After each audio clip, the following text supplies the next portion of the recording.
Right then, so welcome to Chimp on Cars. Today we're going to go into a parking space backwards. We're going to reverse into a parking base. So I found a nice quiet place to practice. Really good idea to practice in somewhere quiet when you're not too sure what you're doing. So I found some bays. I've got a bay behind me. I'm going to go to one on this side of the car and show you how to get into it. And I'm also going to show you what to do if it goes a little bit wrong. So hopefully the first one goes perfect. Let's see what happens. And the second attempt, I'll make it go a little bit wrong and I'll show you how to correct it and still pass your driving test. That's really important that you still pass your test so you deal with it correctly. So subscribe for more videos. We've got loads more lined up and loads more to come. So I'm just going to pop it into reverse gear, checking all around. So it's both my blind spots and the mirrors. Now we're going backwards mainly, so I'm predominantly looking backwards. So I'm just going to go back until I find it's about the right time to turn into that bay. So it's about there now. So I'm looking in the window behind me, passenger seat there, checking around. So I'm just aiming roughly towards the bay. And you're going to get to know your car, know roughly what it looks like when it's time to turn. And I've just turned a little bit, taken a little bit of steering off, putting it back on again. Okay, so just going back. Now I'm kind of at the point where it's time to straighten up. So straighten the wheel up, and that's just a case of going backwards and ending up in the bay. The two little blind spot mirrors that I've stuck on, I showed you how to do that in a previous video.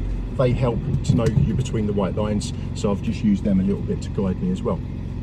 Okay then, so yeah, I'm perfectly in the bay, which is awesome, really good. But let's show you what to do when it goes a little bit wrong. So again, we're going to check all around to make sure it's safe. To get out of the bay, we just go forwards a bit first, and then we steer full lock round, particularly if there's a car next to us. Really important to do that. Okay, so we're back out again. So let's now show you what happens if I steer a little bit too late. If you steer too early, you can kind of correct it reasonably easily. So I'm checking all around. But if you steer too late for a bay, there's not a lot you can do. You can't steer more because you're already on full lock.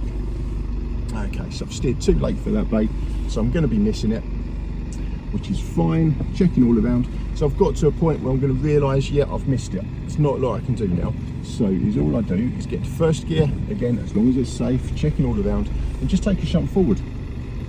Now, if I shunt forward to a point where I can see the bay behind me in both the little blind spot mirrors, then I'm in a really good shape to now stick it back into reverse gear, and again, checking all around, and then I can just use the little blind spot mirrors just to make sure I'm lined up, or the big mirrors if you've not got the blind spot ones on, of course.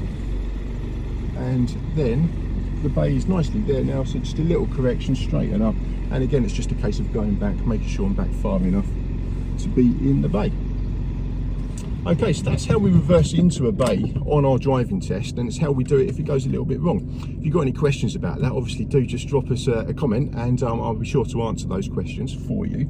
And follow us for more tips. We've got a few more things lined up to help you pass your driving test. So thanks for tuning into this one, and we'll see you again soon.